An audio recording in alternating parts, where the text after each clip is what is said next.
नमस्कार, आप देखना शुरू कर चुके हैं online classes for class 12 physics. आज का वीडियो हमारा पोटेंशियोमीटर पर बेस्ड है।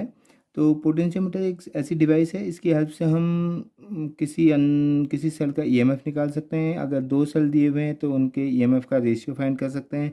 इसके अलावा किसी सेल का इंटरनल रेजिस्टेंस भी निकाल सकते हैं। तो ये चीज़ें हम इस पोटेंशियोमीटर की हेल्प से करेंगे। तो पोटेंशियोमीटर को समझने के पहले, उसके कंस्ट्रक्शन वगैरह को समझने से पहले हम देखते हैं कि इसका प्रिंसिपल क्या है। तो principle of potentiometer states that when a constant current is passes through a wire of uniform area of cross section, the potential drop across any portion of the wire is directly proportional to the length of that portion। तो मतलब यह है कि जो potential drop होगा that is directly proportional to L, या इसी को बोलें तो K equal to V upon L. K को हम बोल सकते हैं पोटेंशियल ग्रेडियंट। तो प्रिंसिपल जो है पोटेंशियोमीटर का वो पोटेंशियल ग्रेडियंट है। पोटेंशियल ग्रेडियंट का मतलब potential drop across the length of the wire. जैसे जैसे हम उस पोटेंशियोमीटर के वायर के थ्रू जाएंगे तो उसमें पोटेंशियल का ड्रॉप होते रहेगा। तो वही ड्रॉप जो है वो किस चीज़ पे डिपेंड कर रहा है, उस पोटेंशियोमीटर वायर के लेंथ पे ड्रॉप कर रहे हैं। वो डिपेंड कर रहा है कि उसकी लेंथ कितनी है और कितने पार्ट में हम कितने पार्ट का हम चेक कर रहे हैं। ठीक है, तो अभी इसको समझना है। तो इसको समझने के लिए पहले पोटेंशियोमीटर का बेसिक कंस्ट्रक्शन देख लेते हैं। तो अगर कंस्ट्रक्शन की बात करें तो जो पोटेंशियोमीटर है वो नॉर्मली 4 से लेके 10 वायर तक उसमें हो सकते हैं। तो पहली बात तो 4 to 10 वायर्स हो सकते हैं, और हर एक वायर जो है 1-1 मीटर का होगा।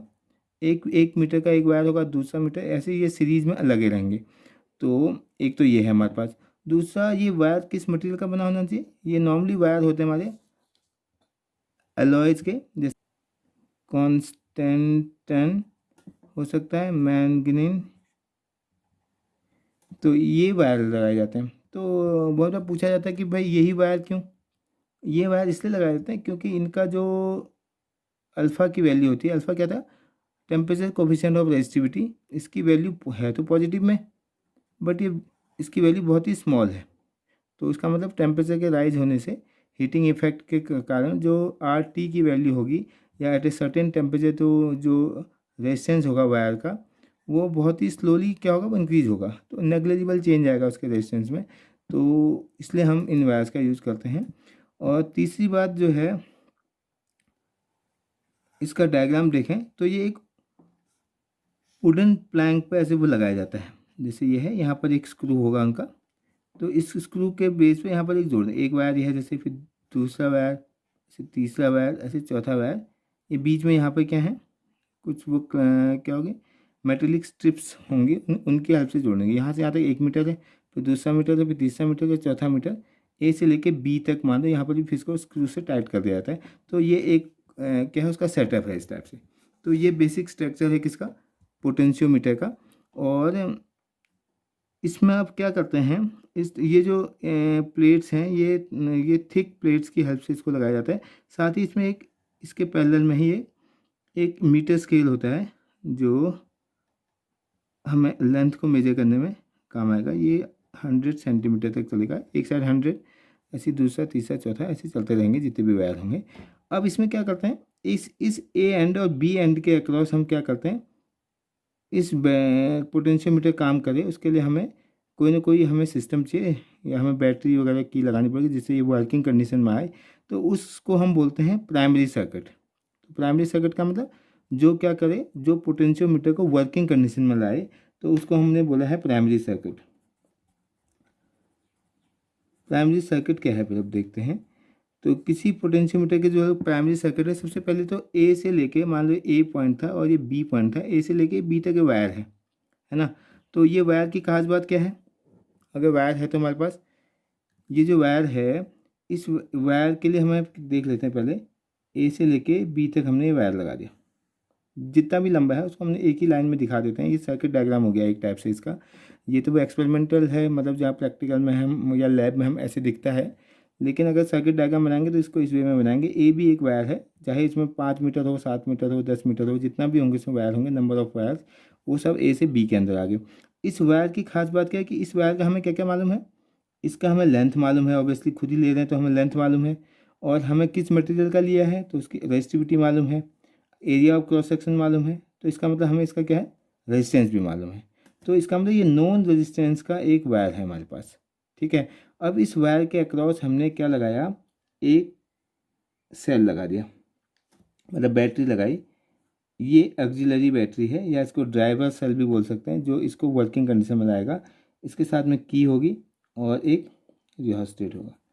रियोस्टेट का मतलब जब भी हमें करंट वेरी करने की ज़रूरत पड़ेगी तो हम इसको यूज़ कर सकते हैं। ये रियोस्टेट है RH, और ये ऑक्सिलरी बैटरी, इसका EMF मान लो ES है। इंटरनल रेजिस्टेंस भी हो सकता है, उसको हम छोड़ देते हैं फिलहाल। और ये की है हमारे पास। जैसे ही हम स्विच ऑन करेंगे तो पता है कि इसके थ्रू हायर पोटेंशियल पॉजिटिव है नेगेटिव है, हायर पोटेंशियल से करंट फ्लो होना स्टार्ट होगा और वो इसके अक्रॉस जाएगा, ए से लेके बी के अक्रॉस जाके फिर वापस इसमें चल जाएगा। तो ए से बी पर आने में, क्योंकि है तो ये रेजिस्टेंस ही, इससे कुछ पोटेंशियल का ड्रॉप होगा। तो वो कितना ड्रॉप होगा वो हम देखते हैं। तो इस वायर के थ्रू कितनी करंट फ्लो होगी, तो आई इक्वल टू हमें पता है, I equal to ES upon जितना सेल का EMF है डिवाइडेड बाय टोटल रेजिस्टेंस। इसका रेजिस्टेंस RH तो रियोस्टेट का है, प्लस इसका रेजिस्टेंस मान लेते हैं R है। तो इतनी करंट इसके अक्रॉस फ्लो होगी, ये आई करंट है मान लो। अगर आई करंट फ्लो हो रही है तो इसका कितना पोटेंशियल ड्रॉप हो रहा होगा, तो पोटेंशियल भी ड्रॉप हुआ है ना, पोटेंशियल ड्रॉप हुआ है तो V equal to I into R, जिसमें आई हमें मालूम है और आई हमारा कांस्टेंट है। कांस्टेंट आई है मतलब एक बार हमने रियोस्टेट को फिक्स कर दिया तो बैटरी से जो भी करंट फ्लो होगी वो कांस्टेंट रहेगी, ये सीरीज में है। तो आई कांस्टेंट है तो आर की वैल्यू भी हमें नोन है। अगर हम आर को अच्छे से लिखें तो आर के अंदर क्या है, आर के अंदर क्या है, I equal to R equal to rho L upon A. I fix है, रो फिक्स है, area of cross section fix है।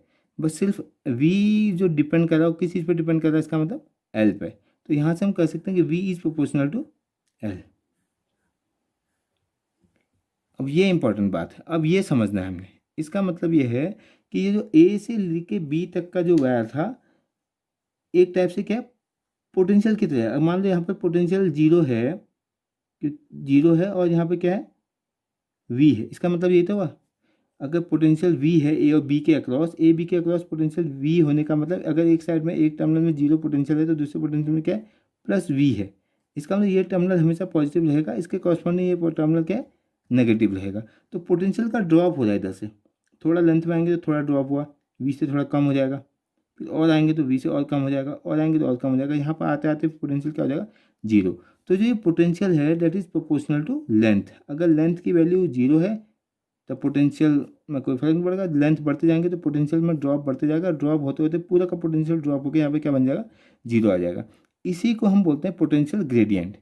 और ये सब क्या हो रहा है, यही इस पोटेंशियोमीटर का प्रिंसिपल भी है। हमने जब प्रिंसिपल की बात की तो प्रिंसिपल में भी हमने यही बोला था कि किसी यूनिफॉर्म वायर के थ्रू या uniform area cross section wire के थ्रू जो करंट पास होगी तो उसके थ्रू जो पोटेंशियल ड्रॉप होगा that drop will be proportional to the length of that portion. जिस पोर्शन में ड्रॉप हम निकालना चाह रहे हैं, अगर मैं ए से लेके यहाँ तक का ड्रॉप निकालूंगा तो कितना ड्रॉप हुआ, तो इस रेंज का क्या निकालना पड़ेगा हमें, पोटेंशियल हमें निकालना है, तो that is proportional to the L. तो प्रोपोर्शनलिटी को अगर हमें डायरेक्टली ड्रॉप निकालना कि कितना ड्रॉप है, तो इसका मतलब हमें क्या चाहिए, ये K equal to V upon L. तो हमें के भी चाहिए, के इंटू एल, मतलब V equal to K into L, where K equal to इसी फॉर्मूले में देखो आई rho upon A, I rho upon A, और या V equal to I R रखेंगे तो आई आर अपॉन एल। इसी को हम लिख सकते हैं, आई की वैल्यू सब्स्टिट्यूट करेंगे तो ये आ जाएगा। ऐसे और भी फॉर्मूले हो सकते हैं। तो this K is called a potential gradient. Potential gradient का मतलब drop in potential as per the length या change in potential with respect to length, that is called a gradient. When the potential is changes with respect to length that is called a potential gradient.